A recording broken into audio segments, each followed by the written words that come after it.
हसत दुःखाचा केला मी स्वीकार, वर्षिले चांदणे पिवणे अंधार, आनंदाचे गाणे अमावस्येच्या रात्री, आनंद यात्री मी आनंद यात्री. मित्रांनो, कविवर्य मंगेश पाडगावकर यांच्या काव्यपंक्ती ज्या काही लोकांच्या संदर्भात लागू पडतात अशा व्यक्तिमत्वांपैकी आज आपल्यात उपस्थित असलेले प्राचार्य अशोक क्षीरसागर सर यांच्याबद्दल अभिमानानं सांगता येतं. आज ते वयाची 75 वर्ष पूर्ण करीत आहेत. त्यांचा हा प्रवास या काव्यपंक्तीप्रमाणे समर्पक आहे. सरांनी 35 वर्ष रयत शिक्षण संस्था सातारा येथील विविध शाळांमध्ये सेवा दिली आणि या सेवेच्या कालावधीमध्ये त्यांनी एक उत्तम शिक्षक, एक उत्तम व्याख्याता, प्रवचनकार, गायक अशा विविध भूमिकांमधून समाजापुढे एक मानदंड निर्माण केला. सरांचा जन्म 1951ला विंचूर येथे एका सर्वसामान्य शिंपी कुटुंबात झाला.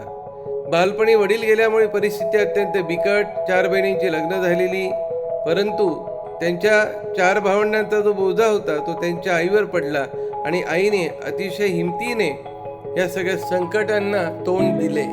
यावेळी त्यांचे ज्येष्ठ बंधू श्री रमण क्षीरसागर यांनी फार मोलाची साथ दिली आणि आई आणि ज्येष्ठ बंधू यांच्या मदतीने सरांनी कुटुंबाला फार मोठा आधार दिला. त्या काळामध्ये अतिशय आर्थिक अडचणींमध्ये या भावंडांनी आपल्या आईला साथ दिली.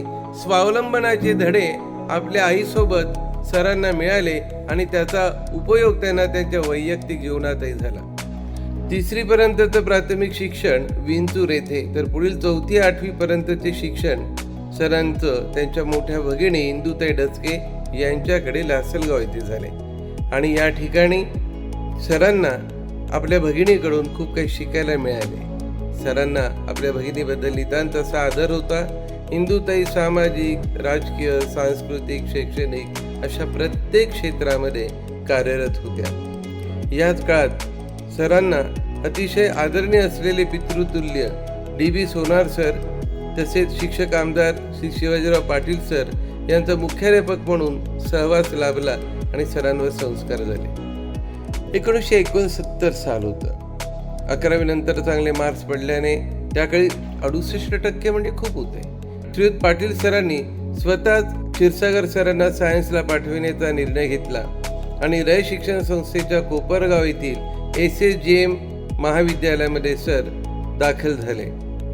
याच काळात सरांना कोपरगाव येथे त्यांचे मेवणे श्री बाबूराव सारंगधर आणि इतर सर्व मंडळी आणि मित्रांशी संबंध आला आणि त्यांच्या या सर्व प्रयत्नाने त्या काळात रेडिओ स्टार कीर्तनकार आणि संजीवनी कारखान्याचे संचालक असलेले सरांचे आध्यात्मिक गुरु हबप श्री बाबूरावजी नरोडे उर्फ बाबा यांचा सहवास लाभला आणि त्यांच्या सांगण्याने सरांनी शासनमान्य शेतकरी बोर्डिंग कोपरगाव येथे प्रवेश घेतला. त्या ठिकाणी विनामूल्य 4 वर्ष वास्तव्य केलं. 1973ला क्षीरसागर सर BSc झाले. घरच्या परिस्थितीमुळे बीएडला न जाता त्यांनी नोकरी स्वीकारली. सरांना ह्या सर्व काळामध्ये अनेक चांगले मित्र लाभले. जणू काही ते मित्र परमेश्वराने माझ्यासाठी पाठविले होते अशी सरांची भावना राहिली. सर सर्वांशी प्रेमाने आणि सलोख्याने राहिले. शब्द शोधला तर अर्थ आहे, वाढला तर कलह आहे. शब्द सोसला तर सांत्वन आहे, झेलला तर आज्ञा आहे आणि टाकला तर वजनदार आहे. शब्द अक्षय पण आहे आणि निशब्द पण आहे. हळवी असतात मने जी शब्दांनी मोडली जातात. हळवी असतात मने जी शब्दांनी मोडली जातात. शब्द असतात जादूगर ज्यांनी माणसं जोडली जातात. या सरांच्या वृत्तीतून सरांना सहकार्य करायला अनेक माणसं उभी राहिली. त्या काळाला BSc पर्यंतचं महागडं शिक्षण सरांनी पूर्ण केलं. साधारणतः 1970 साली सरांना त्यांचे गुरु हबप बाबूरावजी नरोडे यांचा अनुग्रह लाभला आणि याच दरम्यान साधारणतः 10वीत असताना म्हणजे 1967ला विंचूर गावात स्थानिक लोकांकडून रायगडाला जेव्हा जाग येते हे नाटक बसविण्यात आले. या नाटकात सगुणा या पात्राची भूमिका सरांना मिळाली. तो रोल इतका गाजला की त्यानंतर अनेक नाटकांसाठी सरांना भूमिका करण्याची मागणी केली गेली आणि सरांनी कॉलेजमध्ये असतानाही अनेक एकांकिकेमध्ये भूमिका केल्या, परंतु शिक्षणामुळे सरांना नाटकाकडे फारसा वेळ देणं शक्य नव्हतं. त्यांचा व्हॉइस ऑफ लता नावाचा कार्यक्रमही खूप गाजला. सरांचे विविध कार्यक्रम ठिकठिकाणी होऊ लागले. परमेश्वराने त्यांना दिलेल्या गोड आवाजाची जादू लोकांवर गारुड करून राहिली.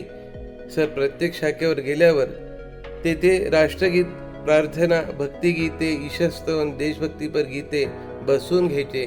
सरांच्या हातात एकदा हार्मोनियमची पेटी आली की मग विद्यार्थी डोलायला लागायचे आणि सरांचा आवाज, सरांचे गाणी, सरांचे हे सर्व प्रयोग विद्यार्थ्यांच्या, नागरिकांच्या आणि सहकारी शिक्षकांच्या स्मरणात आजही आहे. प्रत्येक शाखेवर सकाळच्या शाळेच्या वेळेत, सकाळच्या प्रसन्न वेळेत माऊलींच्या प्रसादानावरील सरांचं निरूपण सर्वांना आवडू लागलं.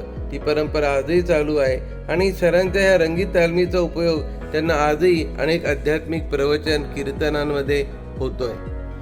साधारणतः 1975-76ला सरांना श्रीरामपूर येथे बीएड कॉलेजला नंबर लागला.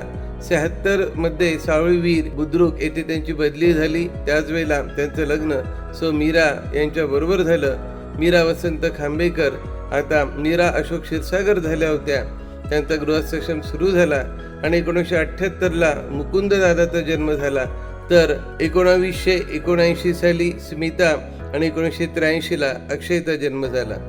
चांदुरीचा काळ म्हणजे सरांच्या आयुष्यातील सुवर्णकाळ होता, कारण या काळामध्ये सरांना DB सोनार सर, मुख्याध्यापक आणि इतर सहकारी यांचं सहकार्य लाभलं. हार्मोनियम वादक, सायन्स विभाग प्रमुख म्हणून त्यांना लौकिक मिळाला. याच काळात ओझरचे कैलासवासी श्री रमेश कदम सर आणि क्षीरसागर सरांनी मिळून निफाड तालुका विज्ञान अध्यापक संघ स्थापन केला. कदम सरांच्या मृत्यूनंतर सुमारे 10 वर्ष या संघाच्या अध्यक्षपदाची धुरा क्षीरसागर सरांनी सांभाळली. तसेच गणित विज्ञान प्राध्यापक संघटनेचे 20 वर्ष सरांनी मोलाचे कार्य केले आहे. जिल्हा संघाचे कार्यवाहपदही सांभाळले. अध्यक्ष नात्याने तालुक्यात विज्ञानाचे अनेक उपक्रम राबविले. विज्ञान गणित विषयांच्या शिक्षकांसाठी पदरमोड करून कार्यशाळा घेतली, सेमिनार घेतले, कार्यक्रम घेतले. हे सर्व शिक्षकांना खूप भावले. सरांच्या कार्याची दखल नाशिकच्या जिल्हा परिषदेने 1998ला घेतली. सरांना आदर्श शिक्षक पुरस्कार देण्यात आला. माननीय मंत्री बबनराव घोलप आणि तुकारामजी दिघोळे यांच्या हस्ते सरांना गौरविण्यात आले. आणि याच काळात चांदूर हायस्कूलमध्ये घेतलेल्या विज्ञान प्रदर्शनाची पाहणी करण्यासाठी महाराष्ट्र भूषण आणि मराठी साहित्यातील सर्वांचे लाडके कवी कुसुमाग्रज उर्फ विवा शिरवाडकर स्वतः जातीनं आले आणि त्यांनी सरांचं त्यावेळेला अभिनंदन देखील केलं. साधारणतः 2005च्या दरम्यान सरांच्या आध्यात्मिक आणि सामाजिक कार्याची दखल घेऊन त्यांना येवला येथील श्री माऊली प्रासादिक अध्यात्म ट्रस्टचा वैष्णव मित्र हा राज्यस्तरीय पुरस्कार देखील मिळाला. सरांचा वेलीवरची फुलं हळूहळू उमलत गेली, ती मोठी झाली आणि अक्षय दादा हा SSC बोर्डात इंग्लिश विषयात पहिला आला. त्याचबरोबर मुकुंद दादा याचा कॉम्प्युटरकडे कल असल्याने त्याने देखील संगणक क्षेत्रात भरारी घेतली. पुढे मुकुंद दादा हे युरोपला गेले आणि त्या ठिकाणी स्थायिक झाले. सरांचा दुसरा चिरंजीव जो आहे अक्षय दादा, तो डॉक्टर म्हणून पुण्याला कार्यरत आहे. त्याची पत्नी सौ कोमल अक्षय क्षीरसागर हे BHMS आहे. तसेच मोठा मुकुंद अशोक क्षीरसागर जो आज युरोपमध्ये नेदरलँड येथे स्थायिक आहे IT कंपनीत. त्याची पत्नी शिल्पा मुकुंद क्षीरसागर यांचं सोलापूरचं माहेर असून सरांचे व्याही श्री प्रकाशजी केकडे उर्फ नानासाहेब तेथे अतिशय प्रतिष्ठित असे मोठ्या विविध पदांवर कार्यरत आहे. सरांचे आज नातवंड तनिष्का, तन्मय, निराली आणि यशवी या सर्वांसोबत सरांचं गोकुळ अतिशय समृद्ध आहे, बहरलेलं आहे. सर आजही कीर्तन प्रवचनाचे कार्यक्रम करतात. अनेक मंदिरांमध्ये प्रवचन सेवा देतात. इतकेच नव्हे तर त्यांचा मोठा मुलगा मुकुंददादा यांच्याकडे युरोपला गेल्यानंतर तेथे देखील भारतीय मित्रमंडळींनी त्यांना प्रवचनाची सेवा करण्याचा आग्रह केला आणि सरांनी तेथे देखील अतिशय सुंदर अशी प्रवचन सेवा दिली.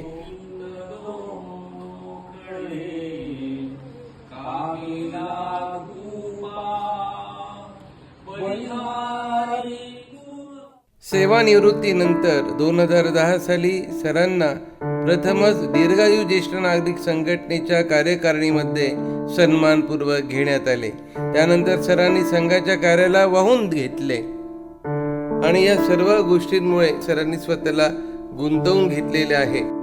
या सर्व प्रवासात सरांना दुःख एकाच गोष्टीचं आहे की त्यांची पत्नी 6 जुलै 2023ला त्यांच्या आयुष्यातून निघून गेली. त्यांचा जीवन प्रवास थांबला, त्या अनंतात विलीन झाल्या. आज सर काही काळ लासलगाव, काही काळ पुण्याला असतात, परंतु सरांनी स्वतःला अतिशय छानपणे विविध प्रकारच्या आध्यात्मिक आणि गाण्याच्या कार्यक्रमांमध्ये गुंतवून घेतलेलं आहे. आज सरांचं संत नामदेवांच्या जीवनावरील अतिशय गोड अशा कथांवर आधारित पुस्तक प्रकाशित होत आहे. या पुस्तकामागे सरांची एक भूमिका आहे, प्रेरणा आहे. मुळात अध्यात्माचे संस्कार सरांना घरातून मिळाले होतेच, परंतु पुढे सरांच्या असं लक्षात आलं की संत नामदेवांच्या कथा या समाजातील बऱ्याच लोकांपर्यंत फारशा पोहोचलेल्या नाहीत, माहिती नाहीत. त्यामुळे पुढच्या पिढीला या सर्व कथा कळाव्यात, माहिती व्हाव्यात म्हणून सोप्या सुलभ शब्दामध्ये सरांनी या सर्व कथांची गुंफण केलेली आहे. सगळ्यांच्या कल्याणाचा विचार करणाऱ्या क्षीरसागर सरांच्या 75 त्यांचा प्रवास आता सहस्त्रचंद्र दर्शनाकडे आणि पुढे शताब्दीकडे होणार आहे. त्यांना परमेश्वर चांगलं आयुष्य, आरोग्य देवो ही या ठिकाणी प्रार्थना करूया.